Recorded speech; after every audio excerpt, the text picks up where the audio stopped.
ഇപ്പോൾ ഇവിടെ അരങ്ങേറിയിട്ടുള്ള ഹജ്ജ് ഹൗസിലെ ഭക്ഷണ വിതരണ വളണ്ടിയർ വിവാദം സംബന്ധമായി ചിന്തിച്ചപ്പോൾ പഴയ കാലത്ത് കാമുകനും കാമുകിയുമായി നടന്നിരുന്നവർ വേർപിരിഞ്ഞതിൽ ജീവിതാഭിലാഷം നടക്കാതെ പോയതിലുള്ള നൈരാശ്യം കാരണമായി കൊണ്ട് സംഭവിച്ച ഒരു ദുരന്തത്തിൻ്റെ നേർരേഖ ഉള്ള ഒരു ഗാനം, ഒരു ഇശൽ, അതാണ് ഓർമ്മ വന്നത്. മന്മഥൻ മതിമറന്നു തൂങ്ങി, മന്മതി മനന്നൊന്തു തൂങ്ങി, അല്ലടാ എരപ്പാളി നീ എന്തിനു തൂങ്ങി എന്ന ഒരു കവിതാശലകത്തിൻ്റെ അനുബന്ധമായി ഇപ്പോൾ തോന്നിയത് മീഡിയ വൺ മതിമറന്നു തൂങ്ങി, ലീഗും വഹാബിയും മനന്നൊന്തു തൂങ്ങി, അല്ലയോ സുപ്രഭാതമേ നീ എന്തിനു തൂങ്ങി എന്ന ഒരു അനുകരണ പല്ലവി പോലുള്ള ഒരു ഇശലാണ് എനിക്ക് ചേർത്ത് കൊടുക്കാൻ തോന്നിയത്. മന്മഥൻ മന്മതിയും കൂടി പ്രേമത്തിലായിരുന്നു. അങ്ങനെ പ്രേമം നൈരാശ്യമായി ഭവിച്ചപ്പോൾ അവസാനം മന്മഥൻ മതിമറന്ന് തൂങ്ങി. അവളെ കിട്ടൂല എന്ന് കരുതിയിട്ട് തൂങ്ങി. പക്ഷേ ഇത് അവളറിയില്ല. അവളിത് കണ്ടപ്പോൾ എന്താണ്, താനും ഇദ്ദേഹത്തെ ആഗ്രഹിച്ചതായിരുന്നു. ഇത് കണ്ടപ്പോൾ എന്തൊക്കെ തടസ്സങ്ങളുണ്ടായിരിക്കാം. അപ്പോൾ മന്മതി എന്ത് ചെയ്തു, ഇതിൽ മനം നൊന്നുകൊണ്ടും തൂങ്ങി. അപ്പോൾ അതിൽ വഴിക്ക് വന്നതായ മൂന്നാമതൊരാൾ, ഇവർ രണ്ടാളും ഏതായാലും തൂങ്ങിക്കിടക്കുകയല്ലേ, അതുകൊണ്ട് ഞാനും തൂങ്ങട്ടെ എന്ന് കരുതി അദ്ദേഹം തൂങ്ങി. എന്ന് വെച്ചാൽ അദ്ദേഹം മരിച്ചു എന്നേ. തൂങ്ങാനാൽ കഴുത്തിൽ കയറിയിട്ട് തൂങ്ങാം. ഈ ഒരു അനുഭവം നാലാമത്തെ ഒരാൾ കണ്ടുവന്നപ്പോഴാണ് ഈ പാട്ട് പാടിയത് എന്നാണ് ചരിത്രം. അഥവാ ആദ്യത്തെ ആൾ മന്മഥൻ, അദ്ദേഹം മതിമറന്നിട്ടാണ് തൂങ്ങിയത്. ഭാര്യയെ കിട്ടാത്ത, കാമുകിയെ ഭാര്യയാക്കാൻ കിട്ടാത്തതിലുള്ള നൈരാശ്യം കൊണ്ട് തൂങ്ങി. മന്മതിയാണെങ്കിലോ കുറേ കാലം ആഗ്രഹിച്ച് നടന്നിരുന്ന ഈ മന്മഥനെ കിട്ടിയില്ല, അദ്ദേഹം മരിച്ചുപോയല്ലോ എന്നതിൽ മനം നൊന്നിട്ടാണ് തൂങ്ങിയത്. അവരെണ്ടാളും തൂങ്ങലിലേക്ക് ഒരു അർത്ഥമുണ്ട് തോന്നും. അതേസമയം മൂന്നാമത് ഇത് രണ്ടും കണ്ടിട്ട് ഞാനിഞ്ഞെന്തിന് ജീവിക്കുന്നു എന്ന് തന്നെയാണ് തൂങ്ങി. ആ തൂങ്ങിയ അനുഭവമാണ് ഇവിടെ വരുന്നത്. ഇവിടെ ഹജ്ജ് ഹൗസിലെ വളണ്ടിയർമാർ, ഭക്ഷണം കൊടുക്കേണ്ട വളണ്ടിയർമാർ സുന്നികൾക്ക് കിട്ടിയപ്പോൾ, ഇതുവരെയും തബ്ലീഗും വഹാബിയും ജമാഅത്തും ലീഗും ഒന്നാകെ കൂട്ടി കൈകാര്യം ചെയ്തിരുന്ന അത് അവർക്ക് നഷ്ടപ്പെട്ടു പോയപ്പോൾ, അവർ ടെൻഡർ വിളിക്കാത്തതുകൊണ്ടാണ്, കാശ് അല്പം കൂടുതൽ ചിലവാക്കേണ്ടി വരും. അത് വിളിക്കാതിരുന്നപ്പോൾ അത് വലിയ മുറിവായി മീഡിയ വണ്ണിന്. അപ്പോൾ മീഡിയ വണ്ണിനെ സംബന്ധിച്ചിടത്തോളം ഇതുവരെ കിട്ടിയിരുന്ന ആനുകൂല്യം കിട്ടാത്തതിൽ മതിമറന്നിട്ടാണ് അവർ ദുഃഖിച്ചത്, തൂങ്ങിയത്. അവർ വാർത്ത കൊടുത്തതും വലിയ പ്രതിഷേധവും ആക്ഷൻ കമ്മിറ്റിയും എല്ലാ സംഘടനകളെയും വിളിച്ചു വരുത്തി പ്രതിഷേധിച്ചതൊക്കെ. അപ്പോൾ രണ്ടാമത്തെ കക്ഷി എന്താണ്, അവർക്ക് സപ്പോർട്ടായിട്ടുള്ള സുന്നി വിരുദ്ധ നയം മാത്രമല്ല ലീഗ്, വഹാബി, അവരൊക്കെ മനം നൊന്നിട്ട് തൂങ്ങി. സുന്നികൾക്ക് ഇത് കിട്ടിയല്ലോ എന്നുള്ള മനം നൊന്നിട്ട് അവർ തൂങ്ങി. പക്ഷെ അതൊന്നും അല്ലാതെ സുന്നി എന്ന് പറയുന്നത് തന്നെ ഇവർ രണ്ടുപേരും തൂങ്ങിയത് കണ്ടിട്ട് മൂന്നാമൻ ഒരു അർത്ഥമില്ലാതെ അവിടെ തൂങ്ങിയല്ലോ എന്നതുപോലെ സുപ്രഭാതവും ഇത് കണ്ടിട്ടാണ് തൂങ്ങാൻ തുടങ്ങി. മീഡിയ വണ്ണും അതുപോലെ ചന്ദ്രികയും ലീഗ് കമ്മിറ്റിയും ഒക്കെ തീരുമാനിക്കുന്നത് പോലെ സുപ്രഭാതത്തിനും വലിയ ദുഃഖം. അവർ സുന്നിയാണെന്നാണല്ലോ പറയുന്നത്. അപ്പോൾ ഒരു അർത്ഥമില്ലാത്ത തൂങ്ങലായിപ്പോയി, പറച്ചിലായിപ്പോയി, എഴുത്തായിപ്പോയി സുപ്രഭാതത്തിനുണ്ടായത്. കാരണം അവരും സുന്നികളാണെന്ന് തന്നെയാണല്ലോ പറയുന്നത്. പ്രാവശ്യം ഹജ്ജിന് പോകുന്ന ഹാജിമാർക്ക് ഭക്ഷണം വിതരണം സംബന്ധമായിട്ട് തിരഞ്ഞെടുക്കപ്പെട്ട വളണ്ടിയർമാരുടെ കാര്യത്തിൽ ഇവിടെയുള്ള സുന്നികളല്ലാത്ത, യഥാർത്ഥ സുന്നികളല്ലാത്ത മുഴുവൻ വിഭാഗങ്ങൾക്കും വലിയ ആശങ്കയും ബേജാറുമാണ്. കാരണം യഥാർത്ഥത്തിലുള്ള സുന്നികൾ ആയവർക്ക് മാത്രമേ ഇപ്രാവശ്യം ആ ഭക്ഷണ വിതരണത്തിന് മാത്രം അതിനുള്ള അംഗീകാരമുള്ളൂ എന്നതാണ് അവരുടെ പരാതി. ഇതിൽ സർവ സുന്നി വിരുദ്ധർക്കും പങ്കുണ്ടാകും. കാരണം സുന്നികൾക്ക് ഇങ്ങനെയുള്ളൊരു അധികാരം കിട്ടുമ്പോൾ സുന്നി വിരുദ്ധരായ ആളുകൾക്ക് പങ്കുണ്ടാകും. അതടിസ്ഥാനത്തിൽ ചന്ദ്രികയും ലീഗും അതിനെതിരായിരിക്കും. കാരണം സുന്നികളെ തകർക്കണമെന്നാണല്ലോ അവരുടെ സംഘടനാപരമായിട്ടുള്ള നയം തന്നെ. മീഡിയ വണ്ണ് അതിനുള്ള ലോക മാധ്യമവുമാണ്. അപ്പോൾ അവർക്കൊക്കെ അതിൻ്റെ എതിരുണ്ടാവും. എന്നാൽ സുന്നിയാണെന്ന് പറയുന്ന സുപ്രഭാതമാണ് ഈ വിഷയത്തിൽ കടന്നു കയറിയിട്ട് ഈ വിഷയങ്ങൾ പർവ്വതീകരിച്ചുകൊണ്ട് കാന്തപുരം സുന്നികൾക്ക് ഹജ്ജ് കമ്മിറ്റി അടക്കി ഭരിക്കാൻ പറ്റുന്നു എന്നുള്ള കുപ്രചരണം നടത്തി, കുപ്രചരണത്തിന് വേണ്ടി സുപ്രഭാതം ഉണ്ടാക്കുന്ന ഈ വിഭാഗം ഇപ്പോഴും പറഞ്ഞുകൊണ്ടിരിക്കുന്നത്. എന്നാൽ വസ്തുതകൾ എന്താണ് എന്നതിനെക്കുറിച്ച് ഇവർ ചിന്തിക്കുന്നുണ്ടോ എന്നറിയില്ല. സുന്നി വിരുദ്ധരായ ആളുകൾ ഇതിനെതിരെ വാളോങ്ങുന്നതിൻ്റെ ലക്ഷ്യം നമുക്കറിയാം. കാരണം ഇക്കാലം അത്രയും സുന്നി വിരുദ്ധരുടെ കരങ്ങളിലായിരുന്നു അത്. അതുകൊണ്ട് അത് ഇപ്രാവശ്യം ടെൻഡർ എടുത്തത് കുറഞ്ഞ ചാർജിന് ഒരു സുന്നി ആദർശമുള്ള ഒരു കമ്പനിക്കാരനാണ് എന്നതുകൊണ്ട് അവർക്കൊന്നും അത് ദഹിക്കില്ല. പക്ഷെ ആവശ്യം വന്നാൽ സുന്നികൾ ഒറ്റക്കെട്ടാകും സുന്നികൾക്കെതിരെ നീങ്ങുന്നവരോട് എന്ന് അതിൻ്റെ വലിയ നേതാവ് വെറുതെ വാചകമടിച്ചൊക്കെ പോയ സ്ഥലമാണ് അവിടെ. അപ്പോൾ അതൊക്കെ വെറുതെ ഒരു പ്രഹസനമാണ് എന്ന് യഥാർത്ഥ സുന്നികൾ ഇനിയെങ്കിലും തിരിച്ചറിയണം. അവർക്ക് സുന്നി മുളച്ചിരിക്കുന്നു, അവിടെ സുന്നി സ്ട്രോങ് ആയിരിക്കുന്നു എന്നൊക്കെ തെറ്റിദ്ധരിച്ച് ഇപ്പോൾ നമ്മുടെ പ്രവർത്തകന്മാരിൽ പലരും അവരുടെ സുന്നിസത്തിലെ ആ എനർജിയുടെ അളവ് വർദ്ധിച്ചത് ഇപ്പോഴും പറയാറുണ്ട്. യഥാർത്ഥത്തിൽ അവരുടെ ലക്ഷ്യം സുന്നത്ത് ജമാഅത്ത് തകർക്കുക എന്ന 89-ൽ ലീഗിൻ്റെ ഒപ്പം ചേർന്നുകൊണ്ട് അവരെന്തൊരു ധർമ്മമാണോ നിർവഹിച്ചത് അതിന് മഹാന്മാരുടെ പേരും സമസ്ത സ്ഥാപിത നേതാക്കളുടെ പേരുമൊക്കെ കൂട്ടുപിടിച്ച് നടക്കുമെന്നല്ലാതെ സുന്നി വളർത്തണമെന്ന് അവർക്ക് താല്പര്യമില്ല എന്നതിൻ്റെ ഒന്നാമത്തെ തെളിവാണ് ഈ വിഷയത്തിൽ അവരുടെ സുപ്രഭാതം ഇപ്പോഴും കുപ്രസിദ്ധം നടത്തിക്കൊണ്ടിരിക്കുന്നത്. ഇവിടെ വസ്തുതയിലേക്കാണ് നമ്മൾ ശ്രദ്ധിക്കേണ്ടത്. ഇക്കൊല്ലം മാത്രമാണ് ഇപ്പോൾ ഈ പരാതി പൊന്തി വന്നിട്ടുള്ളത്. സുന്നികളെ ഏറ്റെടുത്തു. ആ ഏറ്റെടുത്തപ്പോൾ ആ ഏറ്റെടുത്ത കമ്പനിക്കാരന് എനിക്ക് SSFൻ്റെയും SYSൻ്റെയൊക്കെ മെമ്പർഷിപ്പുള്ള, അതായത് സന്നദ്ധ സേവനത്തിന് എല്ലാ നിലക്കും തയ്യാറുള്ളവരാണെന്ന് മഹാമാരികളിലും പ്ലേഗിലും നിപ്പയിലും അതുപോലെ വെള്ളപ്പൊക്കത്തിലുമൊക്കെ തെളിയിച്ച വിഭാഗം ആയിരിക്കണം ഇത്രയുള്ള സന്നദ്ധ സേവന ശമ്പളം 5 കാശില്ലല്ലോ അതിന് ആവണം എന്ന് താല്പര്യമുള്ളത് കൊണ്ട് അദ്ദേഹം തിരഞ്ഞെടുത്തത് ഈ മെമ്പർഷിപ്പുള്ള ആളുകളായിരിക്കണം എന്ന് കരുതിയത് കൊണ്ടാണ് ഇങ്ങനെ ഒരു ഫോം വന്നത്. അപ്പോൾ ഇവിടെ ശ്രദ്ധിക്കേണ്ട കാര്യം ഇതിൻ്റെ ചരിത്രമാണ് പരിശോധിക്കേണ്ടത്. ഇക്കൊല്ലമാണ് സുപ്രഭാതത്തിനും മീഡിയ വണ്ണിനും മറ്റു വഹാബികൾക്കൊക്കെ പ്രതിഷേധം ഉണ്ടായത്. എന്താ കഴിഞ്ഞ കൊല്ലം ഉണ്ടാകാതിരുന്നത്? കഴിഞ്ഞ കൊല്ലം മുതൽ ഒരുപാട് കാലം അത് കൈകാര്യം ചെയ്തിരുന്ന തബ്ലീഗുകാരായിരുന്നു. അപ്പോൾ അതുകൊണ്ട് സുന്നികൾക്കും അപ്പുറത്തുള്ള സുന്നികൾ തബ്ലീഗായിട്ട് നല്ല ബന്ധമുള്ളവരായിരിക്കുമല്ലോ. കാരണം എല്ലാവരും കൂടി ഒന്നിച്ചു പോകാനുള്ള അഭിപ്രായക്കാരാണുള്ളവർ. പിന്നെ വഹാബികളും മറ്റുള്ള വിഭാഗക്കാരും തമ്മിൽ യാതൊരു അഭിപ്രായ വ്യത്യാസം ഇല്ലല്ലോ, എന്തെങ്കിലുമൊക്കെ സംഘടനാപരമായ അഭിപ്രായ വ്യത്യാസം എന്നല്ലാതെ. അപ്പം അതുകൊണ്ട് അവിടെ സംഭവിച്ചിട്ടുള്ളത് ഇതുവരെയും തബ്ലീഗുകാരായിരുന്നു നടത്തിയിരുന്നത്. അപ്പോൾ ആ തബ്ലീഗുകാരിൽ നിന്നും ഇപ്പോൾ നഷ്ടപ്പെട്ടപ്പോൾ തബ്ലീഗുകാരുടെ ആശയമുള്ള അവരോട് ആദർശപൊരുത്തമുള്ള എല്ലാവർക്കും അതിനെതിരായി. പക്ഷെ അതിനോട് കൂടെ നീ എന്തിനു തൂങ്ങി എന്ന് ചോദിച്ചതുപോലെ സുന്നിയാണെന്ന് പറയുന്ന സുപ്രഭാതക്കാരൻ അതിൻ്റെ കൂടെ കൂടിയത് എന്തുകൊണ്ടാണ്? അവർക്ക് APക്കാർക്കൊന്നും കിട്ടാൻ പാടില്ല. APക്കാരെ തകർക്കാൻ വേണ്ടി ഉണ്ടാക്കിയൊരു സംഘടനയാണല്ലോ അത്. ആ ഒരു ലക്ഷ്യം ഇപ്പോഴും അവർക്ക് മറന്നിട്ടില്ല. സ്വന്തം കാലിനടിയിൽ നിന്നും മണ്ണ് ഒലിച്ചു പോയിക്കൊണ്ടിരിക്കുന്ന ഈ സമയത്ത് പോലും എന്നാണ് നമുക്ക് പറയാനുള്ളത്. എന്നാൽ കഴിഞ്ഞ വർഷം ഈ പറയപ്പെട്ട ഇപ്രാവശ്യം ആക്ഷൻ കമ്മിറ്റി ഉണ്ടാക്കിയിട്ടുണ്ട്. ആരാണ് ആക്ഷൻ കമ്മിറ്റി ചേർന്നത്? അവിടുത്തെ മണ്ഡലം ലീഗിൻ്റെ MLA, അതുപോലെ മറ്റ് സർവ്വ വഹാബികളും കൂട്ടുപിടിച്ചിട്ട്, അതുപോലെ മുജാഹിദും വഹാബിയും ജമാഅത്തും എല്ലാവരും കൂട്ടുപിടിച്ചിട്ട് കോർഡിനേഷൻ കമ്മിറ്റിയും പ്രതിഷേധവും. എന്നാൽ കഴിഞ്ഞ വർഷം ഞാൻ അനുഭവിച്ച ഒരാളാണ്, ഹജ്ജിന് പോയ ആളാണ്, ഹജ്ജ് കമ്മിറ്റിൻ്റെ കീഴിൽ. ആ കാറ്ററിംഗ് കമ്പനി ഫുൾ തബ്ലീഗുകാരാണ്. അത് ഏറ്റെടുത്ത് മാത്രം തബ്ലീഗുകാരല്ല, അവിടെയുള്ള ഓരോരുത്തരും മനുഷ്യന്മാരെ പേടിപ്പിക്കുന്ന തബ്ലീഗിൻ്റെ ആ ഡ്രസ്സും താടിയുള്ള, അവരെ കണ്ടാൽ തന്നെയാണ് ഭക്ഷണത്തിന് കടക്കാൻ പറ്റുമോ എന്ന സംശയമാണ്. പക്ഷെ നല്ല സ്വാദിഷ്ട ഭക്ഷണം എടുത്തിട്ട് അത് മോശം പറയാൻ പറ്റില്ല. അത്തരം ആളുകളായ ഒരു സുന്നി പോലും ഈ അടുത്ത കാലത്തൊന്നും അവിടെ വളണ്ടിയർ ആ പ്രവർത്തകന്മാരായിട്ടുണ്ടായിരുന്നില്ല. അന്നൊന്നും ഈ സുപ്രഭാതത്തിനോ മറ്റവർക്കൊന്നും പ്രതിഷേധമില്ല. മറ്റൊരു പ്രതിഷേധം നമുക്കറിയാം, കാരണം സുന്നി വിരുദ്ധർക്ക് അവിടെ ഒരു ചാൻസ് നഷ്ടപ്പെട്ടപ്പോൾ അത് പ്രതിഷേധം ഉണ്ടാവും. പക്ഷേ ഈ സുപ്രഭാതക്കാരൻ സുന്നിയാണെന്ന് പറയാറുണ്ടല്ലോ, അവർക്ക് സുന്നി ഇല്ലെങ്കിലും.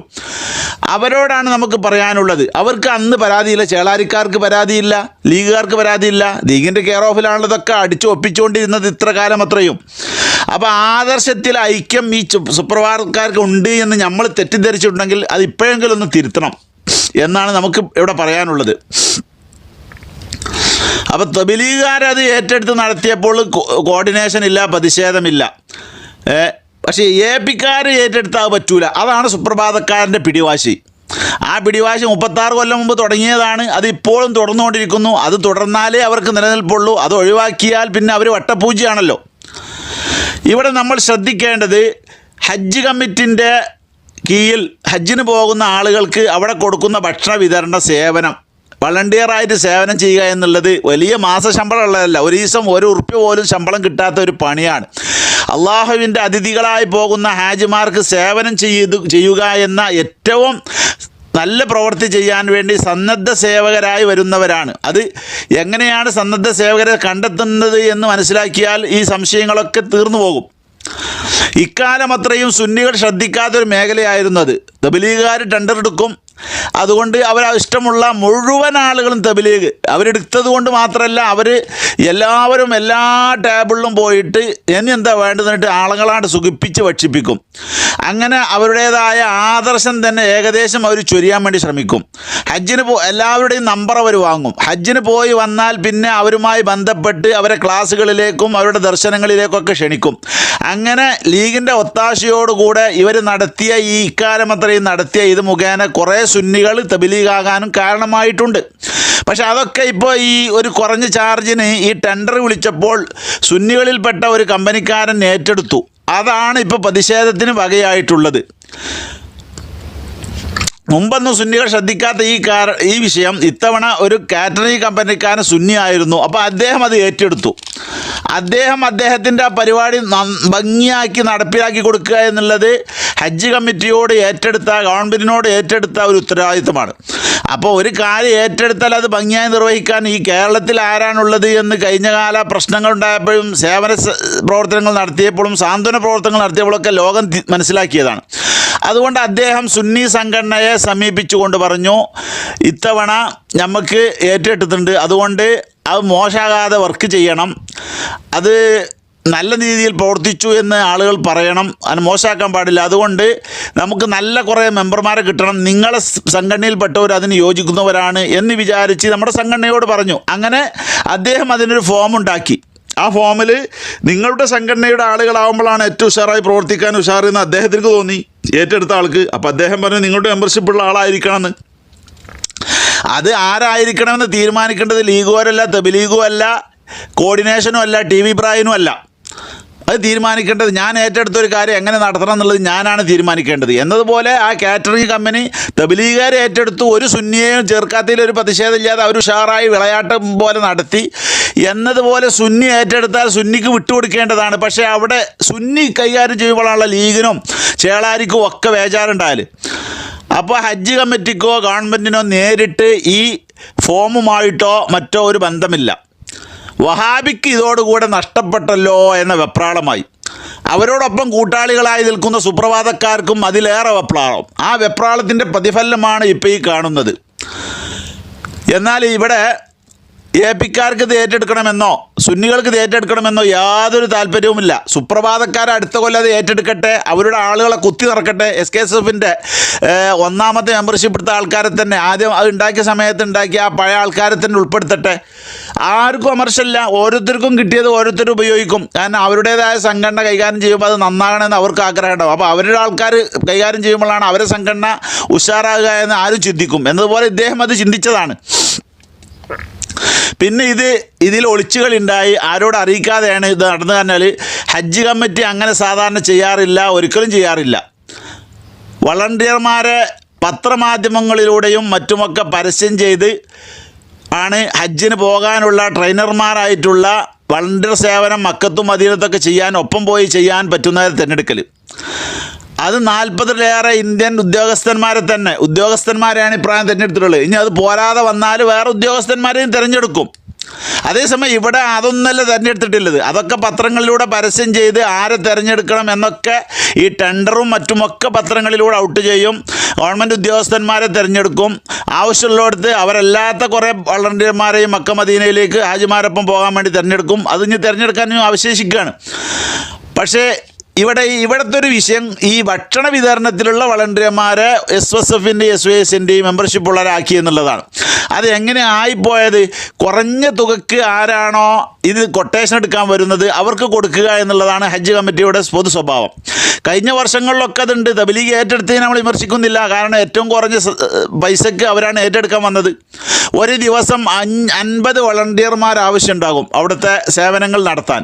25 സ്ത്രീകളും 25 പുരുഷന്മാരും. പ്രതിഫലമില്ല, ബസ് ചാർജ് ഇല്ല, മറ്റൊന്നുമില്ല, ഭക്ഷണം ബാക്കി ഉണ്ടെങ്കിൽ കിട്ടും എന്നാണ് മനസ്സിലാകുന്നത്.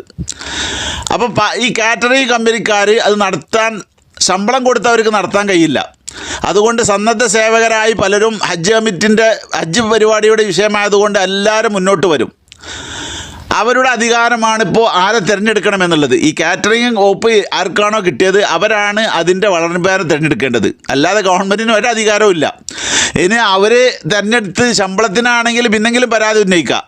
സന്നദ്ധ സേവനത്തിന് തയ്യാറായി വരുന്നവരെ ആർക്ക് ഇഷ്ടമുള്ളത് തിരഞ്ഞെടുക്കാമല്ലോ.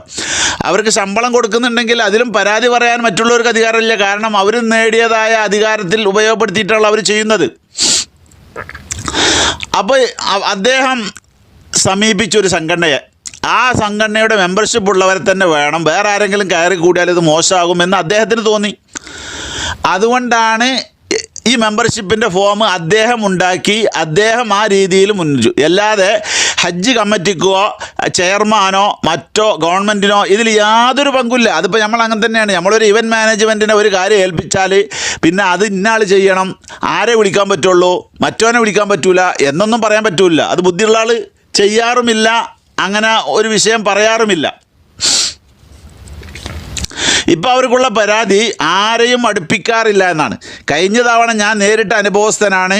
ഹജ്ജ് ക്യാമ്പിൽ ലീഗിൻ്റെ നേതാക്കളും മുമ്പത്തെ വഖഫ് ബോർഡ് ചെയർമാനും കോഴിക്കോട് കാളി എന്ന് പറയുന്ന വലിയ കാളിയും ചെറിയ കാളിയും അവരെ SYSൻ്റെ സെക്രട്ടറിയും മറ്റുമൊക്കെ ഈ ഒരൊറ്റ ദിവസം അവിടെ സന്ദർശിച്ച് ഉത്ബോധനം നൽകി പല ആളും പറഞ്ഞ് അങ്ങനെയൊക്കെ പോയവരാണ്. അപ്പോൾ ഇതുവരെയുള്ളതെന്ന് തന്നെ കഴിഞ്ഞ കൊല്ലമാണല്ലോ ഏറ്റവും ലാസ്റ്റ് ഉണ്ടായത്. അന്ന് പോലും അവരുടെ ഒരു കൂത്തരങ്ങായിരുന്നു. അവിടുത്തെ ഒരു പഴയ MLA ഉണ്ടായിരുന്നു, അന്ന് അയാളെയും കണ്ട്. മറ്റേ MLA അന്ന് കണ്ടിട്ടില്ല. ഒരുപാട് 22 ദിവസത്തോളം നടക്കുന്ന ക്യാമ്പാണല്ലോ. അപ്പോൾ ആരെയും അടുപ്പിച്ചില്ല എന്നുള്ളത് സുപ്രഭൂതവും അതുപോലെ ലീഗുകാരും തബ്ലീഗുകാരൊക്കെ പറയുന്ന കളവിൻ്റെ കൂട്ടത്തിൽ ഏറ്റവും നുണ വെച്ച കളവ് എന്നല്ലാതെ വേറെ ഒന്നും അതിനെക്കുറിച്ച് പറയാനില്ല. ഇവിടെ ഒരു പരാതി പറയുന്നത് മുസ്ലിം ജമാഅത്തിൻ്റെ ഒരു നേതാവാണല്ലോ ഹജ്ജ് കമ്മിറ്റി ചെയർമാൻ, അതുകൊണ്ട് അദ്ദേഹം വിവേചനം കാണിക്കുന്നു എന്നാണ്. അദ്ദേഹം ഈ പോസ്റ്റിൽ ഇരുന്നിട്ട് 5 വർഷത്തിലൊക്കെ ഏറെയായി.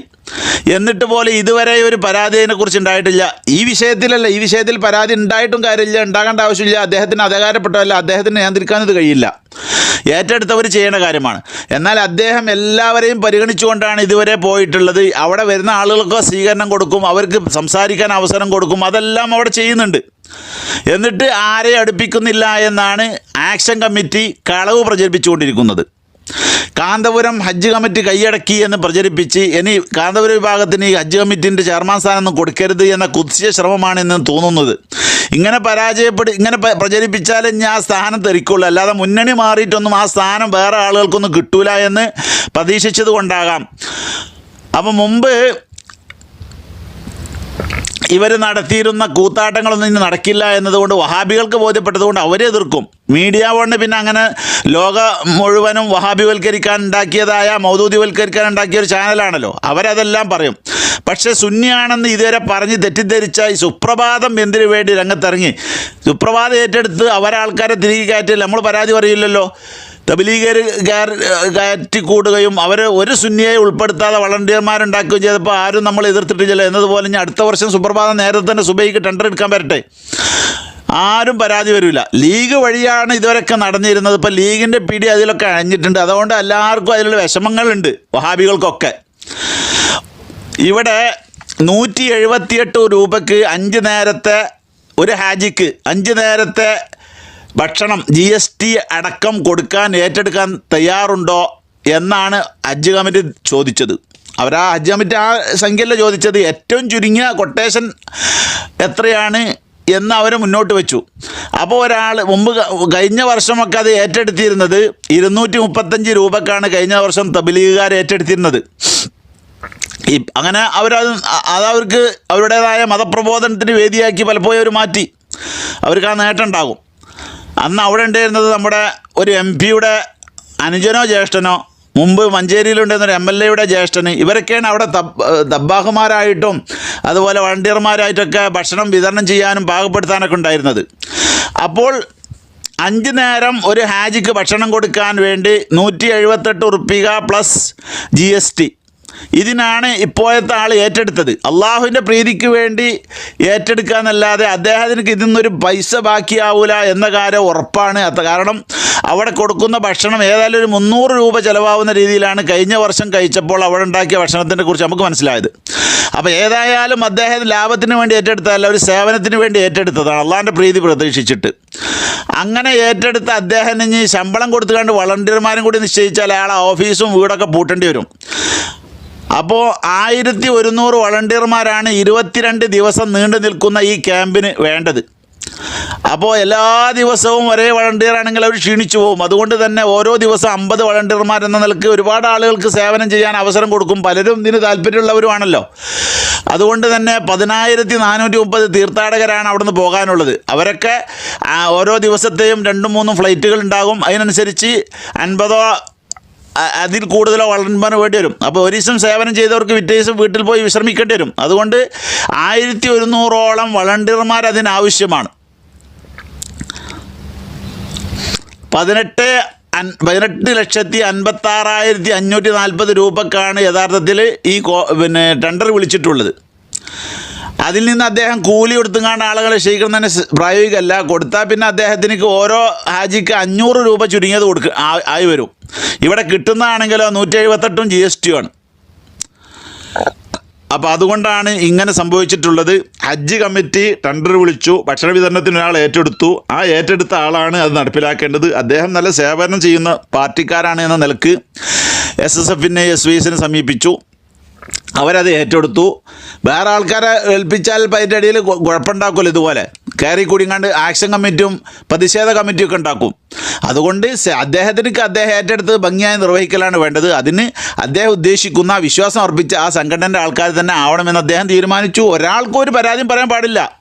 ഇതുവരെ ആരും പരാതി പറയാത്തതുപോലെ തബ്ലീഗുകാരൻ അവൻ്റെ ഇഷ്ടമുള്ള MP-യുടെ ജ്യേഷ്ഠനെ അവിടെ തബ്ബാഹാക്കിയതിലോ MLA-യുടെ അഞ്ചന തബ്ബാഹാക്കിയതിലോ ഒരു കുട്ടിക്കും പരാതിയില്ലല്ലോ. ഒക്കെ തബ്ലീഗുകാരാണ് എന്നതിലൊരു യോജിപ്പുണ്ട് അവർക്ക് എന്നല്ലാതെ. അപ്പോൾ എന്നതുപോലെ നമുക്ക് പറയാൻ അധികാരമില്ല. ആരെ നിശ്ചയിക്കണമെന്നത് അവർ തീരുമാനിക്കേണ്ടതാണ്. അടുത്ത കൊല്ലം സുപ്രഭാതക്കാർ ഏറ്റെടുക്കട്ടെ, അവർക്കാണല്ലോ വലിയ പരാതി ഉള്ളത്. വഹാബികളുടെ പരാതി നമുക്ക് കാണാം, സുന്നികൾ ഏറ്റെടുത്താലുണ്ടാവും. പക്ഷേ ആവശ്യമാകുമ്പോൾ സുന്നികൾ ഒന്നാവുമെന്ന് ഒരാൾ ഹാലളിക്ക് മുമ്പ് കരിപ്പൂരെന്ന് പറഞ്ഞിരുന്നല്ലോ. ഇതൊക്കെ തനി കാപട്യത്തിൻ്റെ പ്രതീകമാണെന്ന് യഥാർത്ഥ സുന്നി പ്രവർത്തകർ തിരിച്ചറിയണം. ഒരു മാറ്റവും 35 വർഷം കൊണ്ട് അവർക്ക് ഉണ്ടായിട്ടില്ല. നമ്മളെ എതിർക്കാൻ വേണ്ടി ഉണ്ടാക്കിയ സംഘടന അത് ഇപ്പോഴും അവർ ഗവേഷണം നടത്തിക്കൊണ്ടിരിക്കുകയാണ്, എതിർക്കാനുള്ള ഒരു മാറ്റർ കിട്ടാൻ വേണ്ടി. അതിൽപ്പെട്ടൊരു മാറ്ററാണ് ഇപ്പോൾ കിട്ടിയത്. എന്നാൽ അവർ ഏറ്റെടുത്താൽ നമ്മളാരും എതിർക്കാൻ പോകില്ല. കാരണം അത് അവരുടെ അധികാരമാണെന്നുള്ള നീതിബോധം നമുക്കുണ്ട്. ആരെങ്കിലും എതിർത്താൽ അവർ നമ്മുടെ സംഘടനയുടെ ആദർശം ഉൾക്കൊണ്ടവരുമല്ല. അതുകൊണ്ട് സുന്നികൾക്ക് ഒരവസരമുണ്ടായി എന്നതിൽ എല്ലാവർക്കും പ്രയാസമുണ്ട്. ചേളാരിക്ക് ബുദ്ധി വെക്കാത്തത് കൊണ്ട് അവർക്കും ഉണ്ട്. കാരണം അവരുണ്ടായത് തന്നെ ഈ AP ഉസ്താദിൻ്റെ ഗ്രൂപ്പ് എതിർക്കാൻ വേണ്ടിയാണല്ലോ.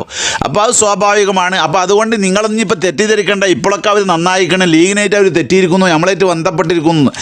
അവർ അന്ന് തീരുമാനിച്ച അബദ്ധങ്ങൾ, വഹാബികളുമായി വേദി പങ്കിടാം, അവരുമായി യോജിക്കാം, മുഷാവറയുടെ മിനിറ്റ്സ് തിരുത്താം എന്നൊക്കെയുള്ള തോന്നിവാസങ്ങൾക്കെതിരെ ആണത്തത്തോടെ ഉള്ളാൽ തങ്ങൾ ഇറങ്ങി. അന്ന് അവർക്കുണ്ടായിരുന്ന ആശയത്തിൽ യാതൊരു മാറ്റവും അവർ വന്നിട്ടില്ല. അവർ ഔലിയാക്കളെ സംഘടനയാണ്, ഇപ്പോഴും അവരേനെ ഔലിയാക്കൾ, അതിലുള്ളത് ഇപ്പോഴും ഔലിയാക്കളാണെന്ന് പറഞ്ഞുകൊണ്ട് നടക്കുന്നുണ്ട്. അതൊക്കെ നമ്മുടെ സുന്നി സമൂഹം തിരിച്ചറിയണം. നമുക്കും വഴി തെളിയിച്ച് തന്നത് ഉള്ളാൽ തങ്ങളാണ്. ഇപ്പോൾ അവർ പുലർത്തുന്ന ഏതെങ്കിലും ആശയം ശരിയാണെന്ന് നിങ്ങൾ വിചാരിക്കുന്നുവെങ്കിൽ ഉള്ളാൽ തങ്ങൾ അന്ന് സ്വീകരിച്ച ഇറങ്ങിപ്പോകുന്ന നയം തനി വങ്കത്തമാണ്, ശരിയല്ലാത്തതാണ്, അധികപ്പറ്റാണ്. അതിൻ്റെ പേരിൽ മഹല്ല് രണ്ടായത് തെറ്റാണ് എന്ന് നമ്മൾ അംഗീകരിക്കേണ്ടി വരും. അപ്പോൾ കാലപ്പഴക്കം കൊണ്ട് സുന്നി പ്രവർത്തകർ അതിൻ്റെ ശേഷം ജനിച്ചവരാണ് പലരും എന്നതിനാൽ അന്ന് ഉണ്ടായിരുന്ന അനുഭവം ഹക്കും ബാത്തിലും തമ്മിൽ ഏറ്റുമുട്ടി, അത് ബാത്തിലും ഇത് ഹക്കുമാണ് എന്ന നിലക്കാണ് നമ്മുടെ പണ്ഡിതന്മാരും നേതാക്കൾ നമുക്കിത് വിഭാവനം ചെയ്തു തന്നത്. അതിൽ നിന്നൊരു മാറ്റം ഒരു വരുത്താത്ത കാലത്തോളം അത് അങ്ങനെ തന്നെയാണ്. പിന്നെ അതിൻ്റെ ഇടയ്ക്ക് എന്തായാലൊക്കെ സുന്നി എന്ന് പറഞ്ഞാൽ ബുദ്ധിമുട്ടുണ്ടാകുമ്പോൾ സുന്നി എന്ന് പറയും. അതുകൊണ്ടൊന്നും കാര്യമില്ല. അതൊക്കെ കാപട്യമാണ്, രക്ഷപ്പെടാനുള്ള മാർഗ്ഗമാണ്. കളവ് പറഞ്ഞ് തഴമ്പിച്ചവരാണ് ഇതൊക്കെ പറയുന്നത് എന്നതിനെക്കുറിച്ച് നാം ബോധവാന്മാരാകണം. അതുകൊണ്ട് ഈ വിവാദങ്ങളൊക്കെ സുന്നത്ത് ജമാഅത്തിന് മാറ്റുകൂടുവാനും ഇവരുടെ കാപട്യം വീണ്ടും വീണ്ടും തിരിയാനും വഹാബികൾക്കും സുന്നി വിരുദ്ധർക്കുമൊക്കെ ഇതിൻ്റെ മറവിൽ ഇതുവരെയും അവർ നല്ല ചമഞ്ഞിരുന്ന അവരുടെ ആദർശ പ്രബോധനത്തിന് വേദിയാക്കിയിരുന്ന ആ അവസരം നഷ്ടപ്പെട്ടതിലുള്ള പ്രതിഷേധത്തിൻ്റെയും സൃഷ്ടിയായിക്കൊണ്ടാണ് ഇതെല്ലാം പൊന്തി വന്നിട്ടുള്ളത് എന്ന്. ഈ പരിപാടി സുന്നി വിരുദ്ധരിൽ നിന്ന് നഷ്ടപ്പെട്ടു. സുന്നി വിരുദ്ധർക്ക് കിട്ടിയാൽ പിന്നെ ആർക്കും അതിൽ അവരൊപ്പം കയറിച്ചല്ല. അവർക്ക് അതിലുള്ള നഷ്ടം കൊണ്ട് അവർ തൂങ്ങി. എന്നാൽ സുന്നിയാണെന്ന് പറയുന്ന സുപ്രഭാതക്കാരൻ നീ എന്തിനു തൂങ്ങി? നീ എന്തെങ്കിലും ചിന്തിച്ചിട്ടാണോ? ഇതുവരെയും എല്ലാ വിഷയങ്ങളിലും സുന്നികളെ എതിർക്കാൻ വേണ്ടി മീഡിയ വണ്ണിനോടൊപ്പം വഹാബികളോടൊപ്പം കൂടുന്ന നീ ഈ വിഷയത്തിലും അവരോടൊപ്പം കൂടി സുന്നി കൂട്ടായ്മയെ തകർക്കാൻ ശ്രമിച്ചത് അധികപ്പറ്റാണ്, മഹാകഷ്ടമാണ് എന്ന് മാത്രമാണ് ഇപ്പോൾ നിങ്ങളോട് ഉണർത്താനുള്ളത്.